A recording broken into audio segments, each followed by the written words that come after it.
The observation deck of the Galactic Council Station hummed with the quiet efficiency of 1,000 civilizations working in perfect, ranked harmony.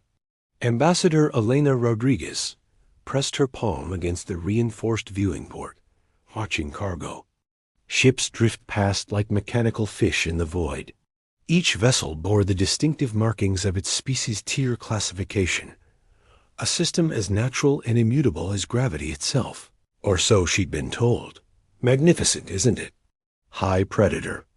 Vel'Thak's voice carried the rumbling authority of millennia of evolutionary dominance. His obsidian carapace gleamed under the station's artificial lighting, each segment a testament to his species' position at the apex of the galactic food chain. Your human eyes witnessed the greatest achievement in interstellar civilization. Perfect order based on natural law. Elena nodded politely, though something in her expression suggested she was cataloging rather than admiring. Around them, the station's central forum buzzed with activity that followed predictable patterns. The Veltar delegation occupied the raised platform at the center, their chittering communications coordinating with pack-hunting precision. Below them, the crystalline Zephyrians maintained their second-tier positions, their translucent forms pulsing with barely contained sonic energy. The Predator hierarchy, Vel'Thak continued, his four eyes tracking Elena's movements with predatory focus, represents the universe's fundamental truth. Those who hunt effectively lead. Those who merely survive follow. It's beautifully simple. Really, no politics, no subjective judgments, just the honest assessment of evolutionary fitness. Elena watched a group of gastropods slide past, their mucus trails carefully cleaned by maintenance drones. And humans? Tier 7 scavengers, Vel'Thak replied without hesitation. Your species shows remarkable adaptability. I'll grant you that. Tool use, basic cooperation, even some problem-solving abilities. But you lack the fundamental characteristics of true predators, the strength, the specialized hunting adaptations, the killer instinct that separates the apex from the fodder. The human ambassador's fingers drummed against the viewing port as she processed this information. On Earth, she'd been a xenobiologist before the first contact protocols changed everything. She'd spent years studying predator-prey relationships, evolutionary arms races, and the complex dynamics that shaped ecosystem hierarchies. What she was seeing here felt like a child's interpretation of Darwin, played out on a cosmic scale. Your classification system is based on individual hunting prowess? Elena asked, her tone carefully neutral. Naturally. The Veltar earned our position through superior pack coordination and natural weaponry. Vel'Thak extended one of his razor-edged claws, the appendage gleaming with evolutionary perfection. The Zephyrians can shatter molecular bonds with focused sound waves. The Cathara possess venom that can paralyze prey 3 times their size. Each species tier reflects their natural ability to dominate their environment through predation. Elena nodded slowly, her mind already working through the implications. Around them, the station continued its orchestrated dance of hierarchy, each species knowing their place with absolute certainty. The Veltar commanded, the Zephyrians advised, the mid-tier species managed logistics, and the lower tiers provided labor and resources. It was a system that had maintained galactic peace for over 2 millennia. It's remarkable how stable this structure is, Elena observed. No challenges to the hierarchy? No species trying to move up the rankings? Vel'Thak's mandibles clicked in. What Elena had learned was amusement. Challenges? From whom? The hierarchy is based on objective reality. Ambassador Rodriguez. A gastropod cannot suddenly develop claws and night vision. A Zephyrian cannot exceed their sonic frequency limitations. Evolution has already run its course. We simply acknowledge the results. Elena studied the massive alien predator, noting the confidence that radiated from every aspect of his posture. Around them, lesser species deferred automatically, their movements scripted by millions of years of instinct and 2,000 years of galactic conditioning. It was a perfect system, elegant in its simplicity. "I have a question," Elena said, her voice carrying an innocent curiosity that didn't quite match the calculating look in her eyes. "In your hierarchy, where would you rank a tiger?" The question hung in the air like a gravitational anomaly, subtle enough to pass unnoticed, but significant enough to alter the trajectory of everything that followed. Velthak's 4 eyes focused on the human ambassador with new interest, while around them, the eternal dance of predator hierarchy continued its ancient rhythm, unaware that the music was about to change forever. Asterisk, the silence stretched between them like a void. Velthak's 4 eyes studied Elena with the intensity of a hunter evaluating prey, though something in his expression suggested he was beginning to suspect the roles might be reversed. "A tiger?" The high predator's voice carried a note of confusion that quickly shifted to scholarly interest. "You speak of an Earth predator, yes? I confess, our xenobiological surveys of your world focused primarily on sentient species. We cataloged humans as the dominant intelligence and classified various other life forms as typical planetary fauna." Elena's smile was patient, almost maternal. "Tigers are solitary hunters. Adult males can weigh up to 300 kilograms of pure muscle, with night vision superior to most species I've observed on this station.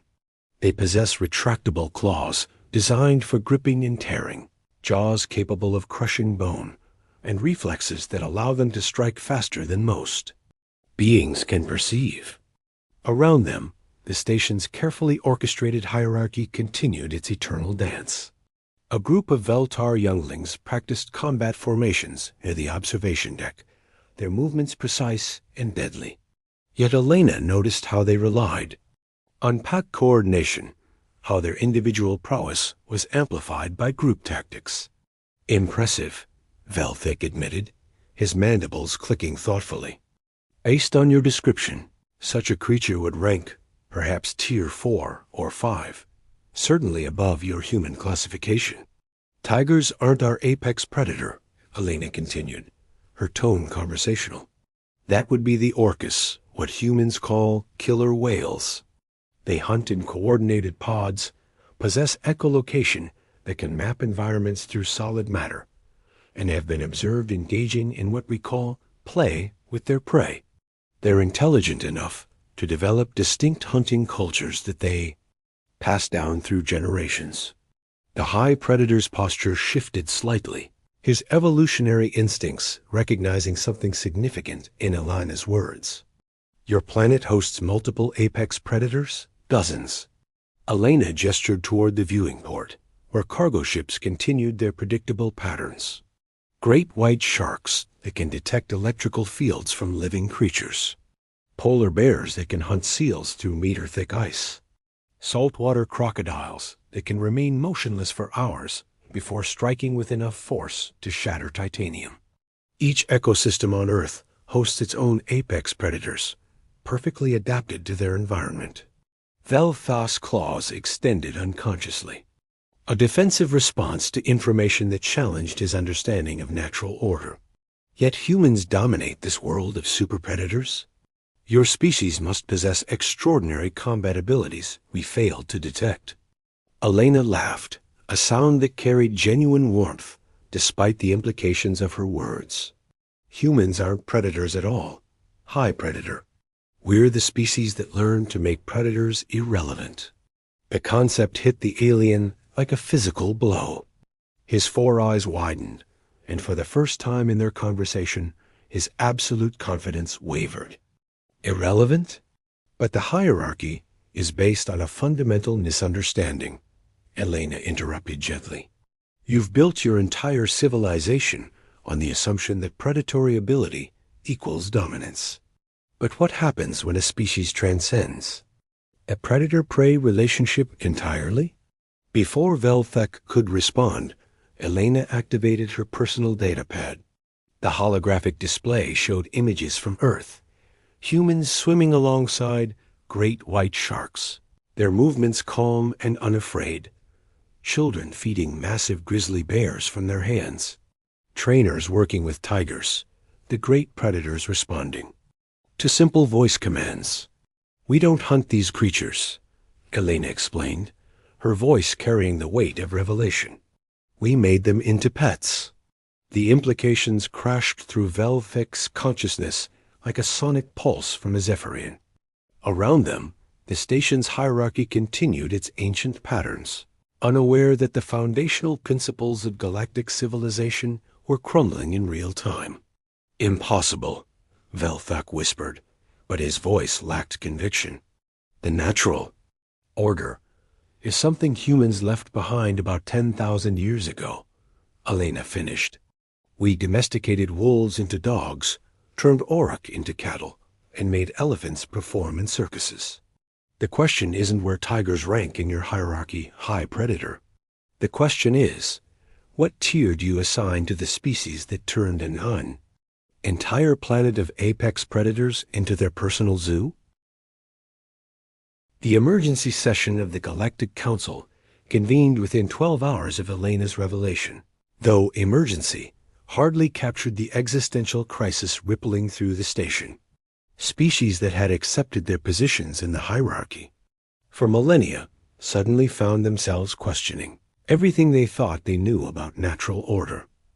Elena stood at the center of the great assembly chamber, her small human form dwarfed by the towering representatives of species that had once terrified entire sectors of the galaxy.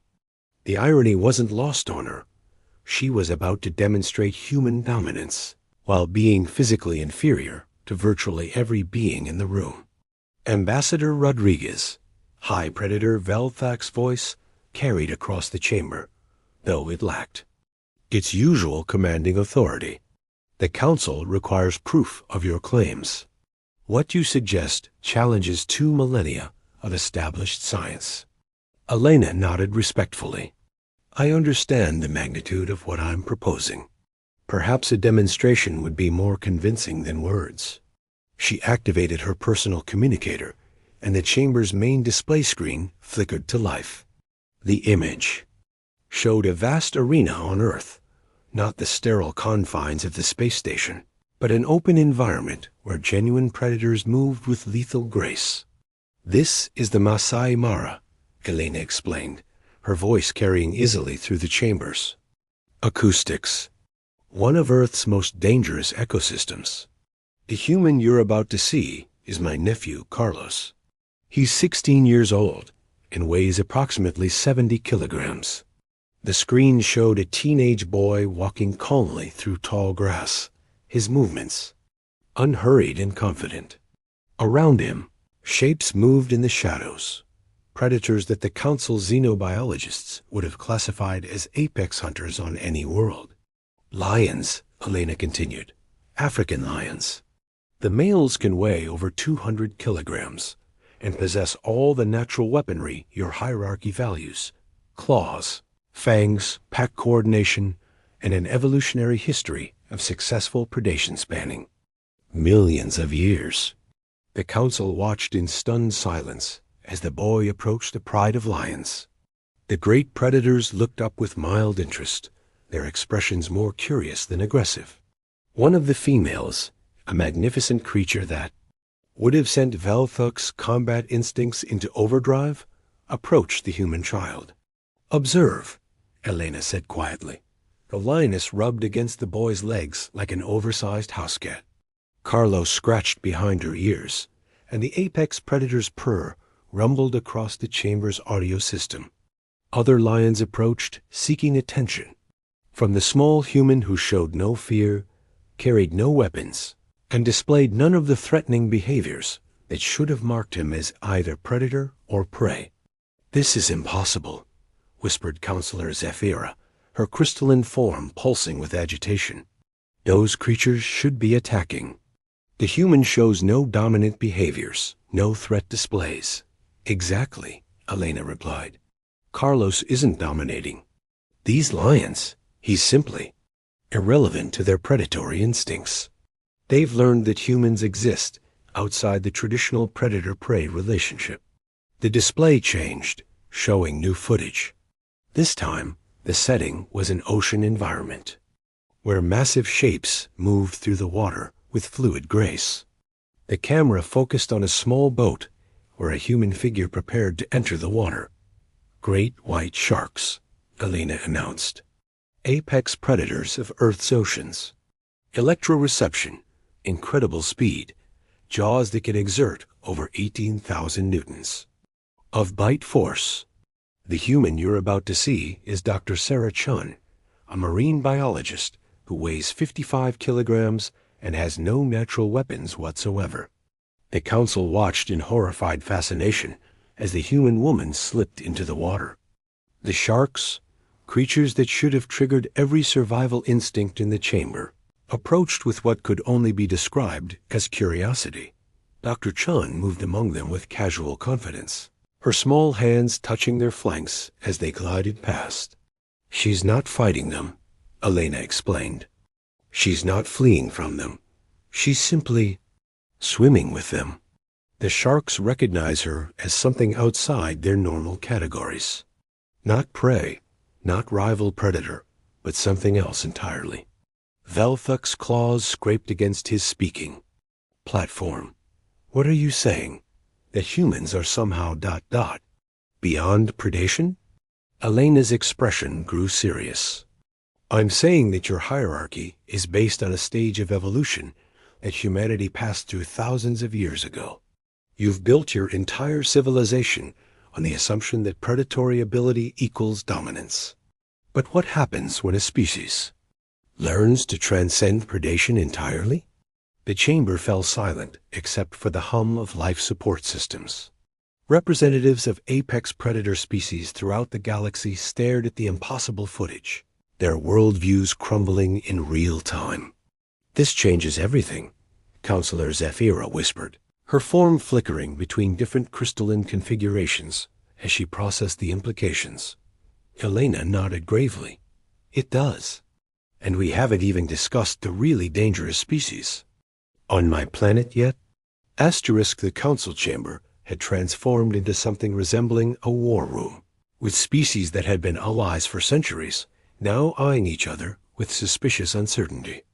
The carefully maintained hierarchy that had structured galactic civilization for 2 millennia was dissolving, and in its place, chaos threatened to emerge. High Predator Velthak stood at the center of the maelstrom, his 4 eyes darting between. Elena and the various faction leaders who had begun forming impromptu coalitions. The Kithara delegation had isolated themselves in one corner, their venomous sacs pulsing with agitation. The Zephyrians had arranged themselves in a defensive formation that would allow for maximum sonic destructive capability. "You speak of dangerous species on your world," Velthak said, his voice carrying the strain of a leader watching his civilization collapse. "More dangerous than these." "Tigers and sharks?" Elena's expression grew thoughtful. "Well, there are the bears. Grizzly bears can weigh over 400 kilograms, possess claws that can shred steel, and have been observed running at speeds that would challenge most of your starfighter pilots. Polar bears are even larger and have been known to hunt creatures the size of small spacecraft." She paused, noting the way several council members had begun backing toward the chamber's emergency exits. "Then there are the honey badgers," Elena continued with apparent casualness. "They're small, about the size of a young Veltar, but they've been observed fighting off lions, leopards, and even confronting elephants. They're essentially fearless, incredibly aggressive, and seem to view everything else as either food or a minor inconvenience." Counselor Zephyra's crystalline form had begun vibrating at a frequency that suggested barely contained panic. "And humans ... domesticated all of these creatures?" "Not the honey badgers," Elena admitted. "Nobody domesticates honey badgers. They domesticate you, if anything. But bears? Absolutely. Circus bears performing tricks for human children's entertainment. Some humans keep bears as pets," though that's generally discouraged, because bears don't really understand their own strength. Chamber erupted in multilingual chatter as representatives tried to process this information. Elena waited patiently for the noise to subside, then continued with the air of someone delivering a routine briefing. "Of course, the apex predators aren't really the issue," she said, her tone becoming more serious. "The truly dangerous species on Earth are the ones that learn to cooperate with humans." This pronouncement was met with the kind of silence usually reserved for funeral services. "Dogs," Elena explained. "Domesticated wolves. We took one of Earth's most successful pack predators and turned them into willing partners. Now they work with humans in activities that would terrify most of the species in this chamber. Police dogs can track suspects across vast distances, using only scent. Military dogs can detect explosives and disable armed combatants. Search and rescue dogs can locate survivors in conditions that would challenge most of your sensor technologies." She activated her display again, showing footage of human-dog partnerships in action. The images were carefully selected for maximum impact. Humans and dogs working together with seamless coordination, their partnership transcending the traditional boundaries of species cooperation. "But dogs are just the beginning," Elena continued. "Horses allow humans to move at speeds that match most ground vehicles. Dolphins have been trained to assist in underwater operations. Birds of prey, eagles, hawks, falcons, hunt at human direction. We've essentially created a planet-wide network of apex predators that work as extensions of human capability." Velthak's carapace had begun to emit a low humming sound that Elena recognized as a stress response. "You're describing a species that has recruited an entire ecosystem?" "Recruited, domesticated, partnered with, trained, bred, and in some cases, completely redesigned to serve human purposes," Elena confirmed. "The question isn't whether humans are apex predators, high predator. The question is, what do you call a species that turned an entire planet of apex predators into their personal military?" The implications struck the Council like a physical blow. For 2 millennia, they had organized their civilization around the principle of predatory hierarchy. The strongest, most dangerous species led. The weaker species followed. It was natural, logical, and apparently completely irrelevant to the way humans had organized their world.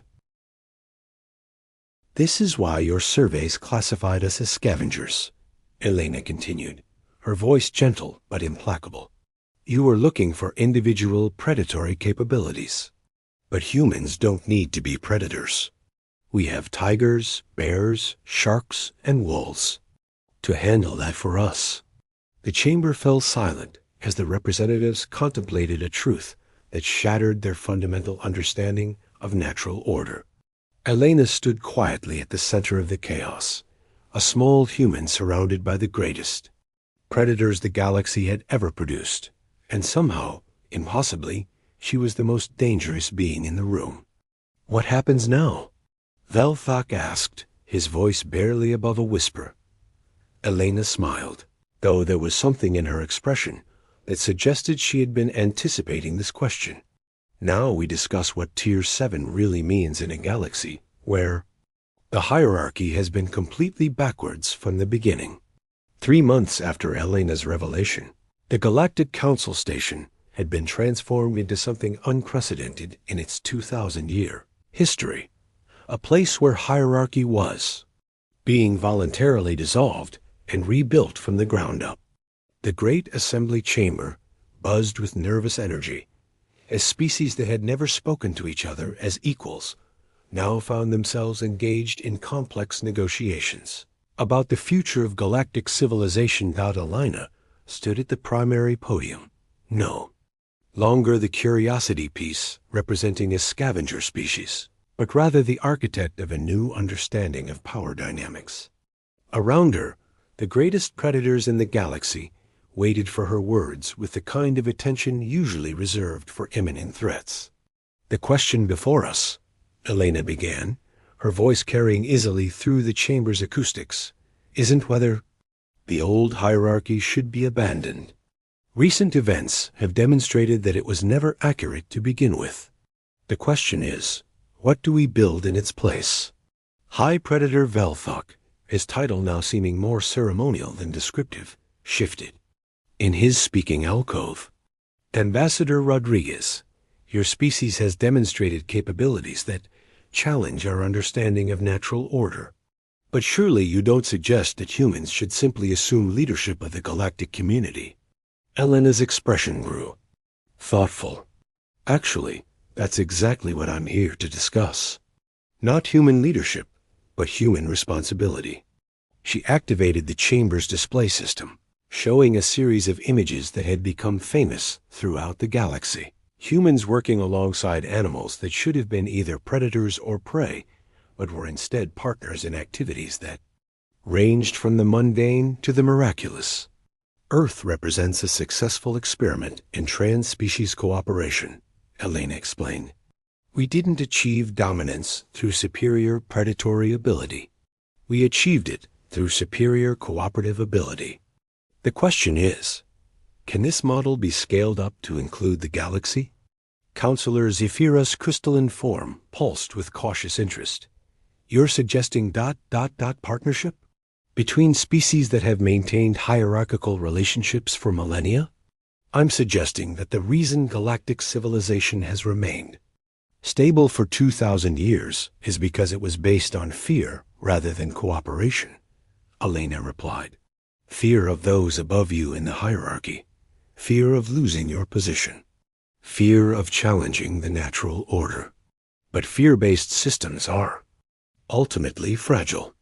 They collapse the moment someone asks the right questions. She gestured toward the viewing ports, where ships from dozens of species now moved in new patterns, no longer following the rigid protocols of hierarchy, but rather the fluid dynamics of cooperation. Earth's ecosystem works because predators and prey have found balance through mutual adaptation. Humans succeeded because we learned to make that balance work for us rather than against us. The galaxy could work the same way. The chamber erupted in discussion as representatives began to grasp the implications. For the first time in recorded history, species were considering relationships based on mutual benefit rather than dominance and submission. Velthik's voice cut through the chatter. And what of those species that refuse to adapt? What of those who prefer the certainty of hierarchy to the uncertainty of cooperation? Elena's smile was patient, but carried an edge that reminded everyone present that humans came from a planet where apex predators had learned to serve as willing partners. Change is never easy, High Predator, but Earth's history suggests that species adapt or become extinct. The galaxy is about to become a very different place. She paused, allowing the implications to settle. However, I want to be clear about something important. Humans aren't interested in conquest. We're interested in partnership. But partnership requires mutual respect, mutual benefit, and mutual understanding. Species that choose to maintain predatory relationships with others will find themselves ... isolated from the new galactic community.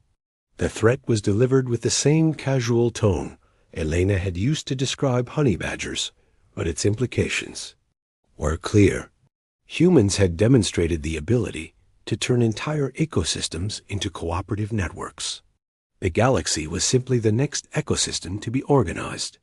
The age of predator hierarchies is over, Elena continued.